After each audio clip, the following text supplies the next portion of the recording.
Hello and welcome to the Empower Divorce Summit. My name is Heather Debreceni and I will be your host throughout this event. Today we are joined by Dr. Sheila Ramsey. Dr. Ramsey is a founding partner of Personal Leadership Seminars and as well as being the co-author of the book, Personal Leadership, Making a World of Difference, a methodology of 2 principles and 6 practices. Sheila has traveled all over the world speaking on the topic of personal leadership, and she offers an amazing insight into the role that personal leadership can play in divorce. Thank you for joining us today, Sheila. Oh, thank you, Heather. It's delightful to be invited. Awesome. Okay, so what we want to start with today is because personal leadership is a little bit different and people might not necessarily associate it with divorce, what I was wanting to ask you is that you have such a unique perspective to offer on personal leadership and how it pertains to divorce. Can you share a little bit about your divorce and how it led on your path to discovery? Oh, my divorce. You mean I have to get personal here, huh? Just a little bit, just a little bit. Sure, I'm happy to. I have been officially divorced once, and I have been, let's say, the participant in ending a number of relationships, although they weren't, formal marriages. So I have a bit of experience I can draw on, and I guess, when I was thinking about how to kind of weave personal leadership into your wonderful topic, the thing that I was reflecting on about myself is that I feel like I spent a good deal of those years in and out of the relationship world with either no sense or very little access to a sense of inner guidance. So it was kind of like emotional roulette for me. Lots of ups and downs, a lot of getting to a point and saying, well, how did I get here? A lot of emotional pain for me and others. And then I remember one day, I don't know if it was 84, 85, I guess, when I just woke up and I said to myself, is this really all there is? There can't be. And that started a completely different adventure for me, because a question like that is so, heartfelt and so strong as it was on my part is a very powerful opening to, if we can call it, the universe. Right. Especially when you don't try to find an answer with your mind and you kind of just let the answer show up in your daily lived experience. And so after that question, life started to change quite a bit. And just jumping ahead from there, about 10 years later, in 1993, I met a meditation teacher that I stayed with for 12 years. And then in 95, I was working with 2 colleagues who were also studying with that meditation teacher.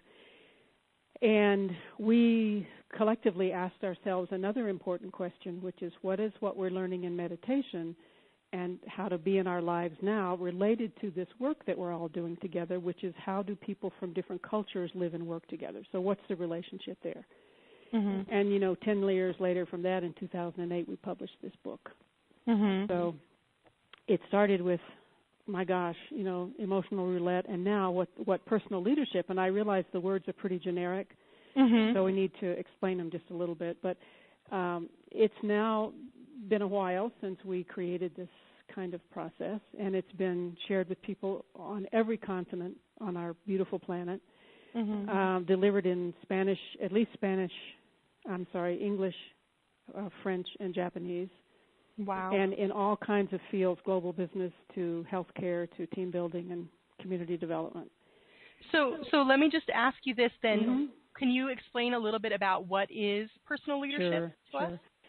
It's really simple. It's very simple to learn, and as people say, it's complex enough to sustain a lifelong journey.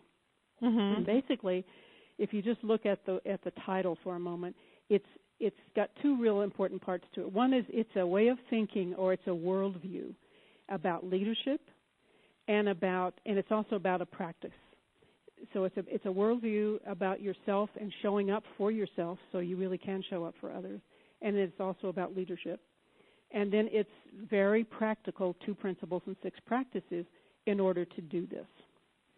And to help us know and to access that we do have inner resources, that we have guides that absolutely we can depend on for every part of our lives, and to help us return and stay connected to our own creativity, our own inspiration, especially when we're faced with the unknown, the unfamiliar, when we're in transition. And if that's not divorce, I don't know what it is. So it is. And I think that part of what becomes so scary for people when they're either thinking about, should I get divorced, or when they're, they find themselves and it almost feels like you just wake up one day and, oh my gosh, I'm divorced. And I'm, I'm just making it from one day to the next. That gets really overwhelming. And I think it's that fear of that unknown that can hold people back, either stay in a relationship that is unhealthy, or it can keep them living in that sort of unhealthy roller coaster of roulette, like you were talking about, where you just go from one relationship that is really unfulfilling to the next relationship that's really unfulfilling. Because really, I think personal leadership is realizing that you have that power inside of you. You do. And the question that is a formative question throughout the whole practice is, how am I showing up right now? And a little bit more colloquially, what state am I in? And by state, we mean what's the emotion, the mood, the attitude, how energized are you feeling, how alive are you feeling, or the opposite of all that. Right. It's just sort of that, when you are going, even dealing with your children, going to work, in your daily life, divorced or not, when you're putting out negative thoughts and feelings and energy, that's exactly what you're going to get back. Well, and I think yes, and everybody can feel it. Let's don't kid ourselves. We absolutely are connected to each other, and just like a yawn, if you yawn, everybody else in the room wants to yawn too. Or when we say, "Oh, don't catch my cold germs," well, that's what happens with our emotions too. Everybody can feel them. So, especially our children, if we're going through a time of stress around divorce, what is the environment that we want to create for our family? And it starts with, what state are we in, if I can use that word. And the other thing, Heather, that, personal leadership, so we say it's about leading ourselves. Most of the time when people speak about leadership, they think of leading other people. Well, of course, but it has to start with, how are we intentionally walking through the world? How are we holding ourselves, and what are we experiencing? Another really fundamental issue here, and I'm so sensing that it connects, certainly it has to my divorces and relationships, is the fundamental choice about, do I want to live and behave from my default programming, my habits, or am I willing to say, wait a minute, something else might be called for here. What is it? That's a fundamental choice.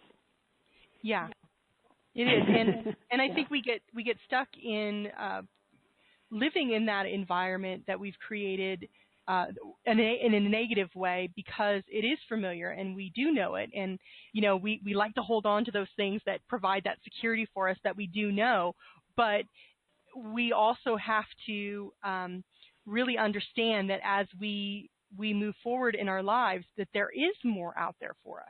Yes. And that it doesn't have to be that way, and that you can intentionally create an amazing life, or a really, excuse my French, or a really crappy one. It's kind of, it's really your choice, and it's the way that you show up and the way that you do that and the energy that you put into it. So much of who we are as a species.